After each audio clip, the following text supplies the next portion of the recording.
Good morning students. हमारा आज का टॉपिक है factors influencing rate of chemical reaction. Chemical reaction के रेट को कौन कौन से फैक्टर्स अफेक्ट करते हैं। इसमें सबसे पहला है concentration of the reactant.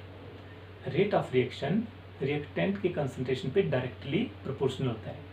Reactant की कंसंट्रेशन ज़्यादा तो रेट ऑफ रिएक्शन फास्ट। जैसे जैसे रिएक्टेंट की कंसंट्रेशन कम होती रहेगी रेट ऑफ रिएक्शन भी डिक्रीज करता रहेगा। ठीक है।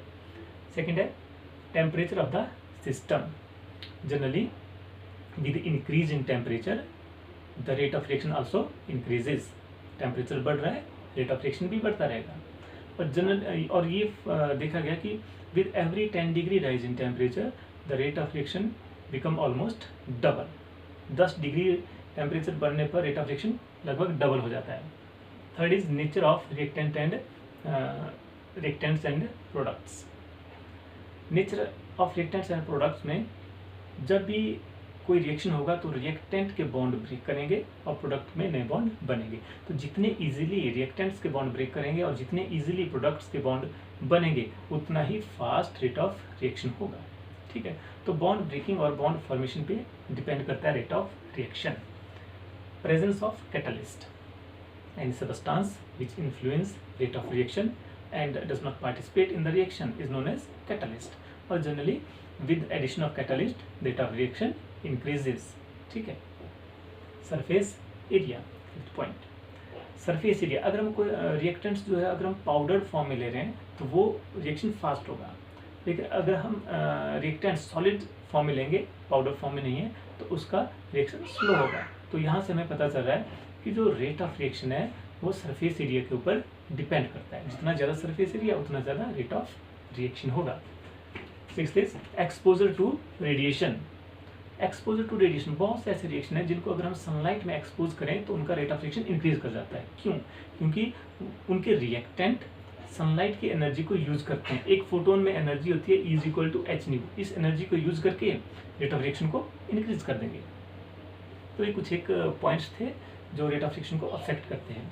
इसके बाद है dependence of rate on concentration. Reaction rate concentration पे डिपेंड करता है। हमने बोला रिएक्शन जब प्रोसीड करेगा तो रिएक्टेंट की कंसंट्रेशन डिक्रीज करती रहेगी, प्रोडक्ट की कंसंट्रेशन इंक्रीज करती रहेगी। ग्राफिकली हमने इसको ऐसे रिप्रेजेंट किया। इस एक्सिस पे हमने टाइम दिया, इस एक्सिस पे कंसंट्रेशन इन मोल पर लीटर। तो जब टाइम 0 था, जब रिएक्शन नहीं हुआ, उस केस में रिएक्टेंट की कंसंट्रेशन मैक्सिमम, प्रोडक्ट की कंसंट्रेशन 0। जैसे ही हमने रिएक्शन प्रोसीड किया, टाइम इंक्रीज किया, तो रिएक्टेंट की कंसंट्रेशन एकदम से डिक्रीज करना शुरू की गई। उसके बाद जो डिक्रीज हो रहा है इस एरिया में वो कम डिक्रीज हो रहा है। और प्रोडक्ट की कंसंट्रेशन एकदम से इंक्रीज हुई, इसके बाद इंक्रीज जो हो रहा है वो कम इंक्रीज हो रहा है। यहाँ से हमें इंडिकेशन मिल रही है कि जो रेट ऑफ रिएक्शन है वो रिएक्टेंट की कंसंट्रेशन पे डायरेक्टली प्रोपोर्शनल होता है। कंसंट्रेशन ज़्यादा rate of reaction fast, concentration कम रेट ऑफ रिएक्शन स्लो। ठीक है। नेक्स्ट टॉपिक है हमारे पास law of mass action. Law of mass action दो जो नॉर्वे के साइंटिस्ट थे, गर्ल्डबर्ग एंड वेग, इन्होंने 1867 में दिया। इन्होंने molar concentration of reactant and rate of reaction, इसके बीच में एक रिलेशन दिया जिसको हम लॉ ऑफ मास एक्शन बोलते हैं। इसकी डेफिनेशन क्या है? At a given temperature the rate of reaction is directly proportional to product of molar concentration of reactants. ठीक है। जैसे हमारे पास एक रिएक्शन है A+B, फॉर्मेशन ऑफ AB, तो इस रिएक्शन का रेट डायरेक्टली प्रोपोर्शनल होगा इस रिएक्शन के जो रिएक्टेंट्स हैं इनकी मोलर कंसंट्रेशन पे। स्क्वायर ब्रैकेट में हम लिख रहे हैं तो हम मोलर कंसंट्रेशन को बता रहे हैं। Molar concentration of A, molar concentration of B, और rate is equal to K, molar concentration of A, molar concentration of B। K क्या है? कांस्टेंट ऑफ प्रोपोर्शनैलिटी, और इसको हम वेलोसिटी कांस्टेंट भी बोलते हैं, और स्पेसिफिक रिएक्शन रेट भी K को बोला जाता है। अगर कंसंट्रेशन A और B की कंसंट्रेशन यूनिटी के बराबर है, 1 पर मोल है, मोल पर लीटर है, तो उस केस में रेट किसके बराबर हो जाएगा? K के बराबर हो जाएगा। तो यहाँ से हम K की डेफिनेशन दे सकते हैं। What is K? K is rate of a reaction when molar concentration of all the reacting species is unity. ठीक है। एक रिएक्शन हमने लिखा हुआ है H2 + I2, formation of 2HI। इस रिएक्शन के लिए हम लॉ ऑफ मास एक्शन कैसे लिखेंगे? रेट इज इक्वल टू हम रिएक्टेंट की टर्म में लिख रहे हैं, इसलिए minus dx/dt is equal to K rate constant, concentration of H2, concentration of I2। और जो K है, ये जो K है इसकी कुछ करेक्टरिस्टिक्स हैं। कौन कौन सी हैं?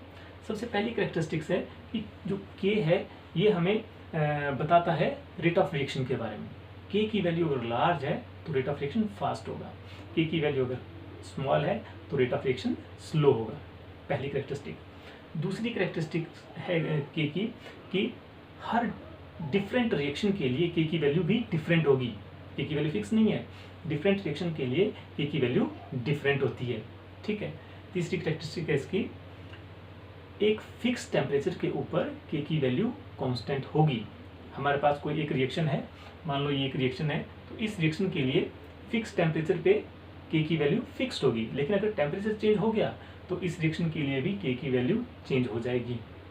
तो एक पर्टिकुलर टेम्परेचर के ऊपर K की वैल्यू जो है वो करेक्टरिस्टिक का काम करती है एक रिएक्शन के लिए। और इसकी नेक्स्ट करेक्टरिस्टिक है कि जो K की वैल्यू है वो कंसंट्रेशन के इंडिपेंडेंट होती है। K की वैल्यू रेट के बराबर है, यहाँ पे कहीं पे भी कंसंट्रेशन टर्म्स नहीं आ रही है, तो K की value is independent of concentration, ठीक है। नेक्स्ट है हमारे पास rate law expression. Rate law expression और लॉ ऑफ मास एक्शन में स्लाइटली थोड़ा सा डिफरेंस है। एक रिएक्शन हमने लिया AA plus PB plus CC formation of product. इसके लिए हमने रेट लॉ एक्सप्रेशन लिखा, rate is equal to K concentration A की पावर P, कंसंट्रेशन B की पावर Q, कंसंट्रेशन C की पावर R। तो रेट लॉ को हम डिफाइन कर सकते हैं। Rate law expression is a mathematical expression which denotes rate of reaction in terms of molar concentration of reactants. Each concentration term is raised to a power which may or may not be equal to coefficients of the reactants in balanced chemical equation. तो rate law expression क्या है?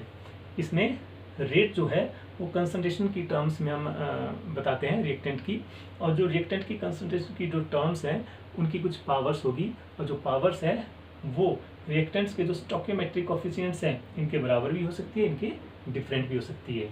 तो again एक general reaction हमने लिखा AA plus BB formation of CC plus DD। इसके लिए हमने लॉ ऑफ मास एक्शन में रेट निकाला। लॉ ऑफ मास एक्शन में rate is equal to K concentration A की पावर A, कंसंट्रेशन B की पावर B, AB, ठीक है। और रेट लॉ एक्सप्रेशन इसके लिए हमने लिखा rate is equal to K concentration A की पावर X, कंसंट्रेशन B की पावर Y। तो लॉ ऑफ मास एक्शन में जो कंसंट्रेशन की जो टर्म्स हैं वो मे और may not be equal to stoichiometric coefficient of the reaction.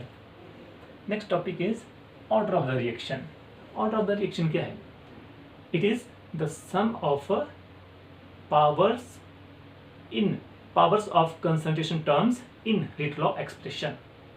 Rate law expression में कंसंट्रेशन टर्म्स की जो पावर है उनका जब हम सम कर देंगे तो उसको बोलेंगे हम order of the reaction. Again हम इसी रिएक्शन को लेंगे, इस रिएक्शन के लिए हमने रेट निकाल लिया, रेट लॉ एक्सप्रेशन लिख लिया। इस रेट लॉ एक्सप्रेशन में जो कंसंट्रेशन की जो टर्म्स हैं इनकी जो पावर्स हैं PQR, इनका जब हम सम कर लेंगे तो वो कहलाएगा ऑर्डर ऑफ द रिएक्शन। तो ऑर्डर क्या हो जाएगा इस रिएक्शन का? N is equal to P plus Q plus R। This is order. Different type के ऑर्डर के रिएक्शन होते हैं, जैसे first order reaction NH4 NO2 formation of N2 plus 2H2O। इसका rate is equal to K concentration of NH4 NO2। तो इसका जो concentration term है इसकी पावर 1 है, तो इसका ऑर्डर क्या हो गया? 1। इसको बोलेंगे फर्स्ट ऑर्डर रिएक्शन। और भी बहुत सी रिएक्शन है। Second order reaction 2NO2 formation of 2NO plus O2, rate is equal to K 2NO2 की कंसंट्रेशन की पावर 2। तो कंसंट्रेशन की पावर 2 है तो ऑर्डर कितना हो गया? 2। Third order reaction 2NO plus O2 formation of 2NO2, rate is equal to K concentration of NO की पावर 2, कंसंट्रेशन O2 की पावर 1। तो 2 प्लस 1 कितना हो गया? 3। तो इसको बोलेंगे हम थर्ड ऑर्डर रिएक्शन। इसी तरह से फ्रैक्शनल ऑर्डर रिएक्शन भी होते हैं। H2 plus Br2 formation of 2HBr। इसमें जो रेट होगा that is equal to K H2 की पावर 1 एंड Br2 की पावर हाफ। तो ऑर्डर ऑफ द रिएक्शन क्या हो जाएगा? दिस वन और 1.5। तो इसको हम बोलेंगे fractional order reaction. Zero order reaction भी होते हैं। तो बहुत ही इंपॉर्टेंट टॉपिक है, अच्छे से देख के इसको समझना है। ठीक है, थैंक यू।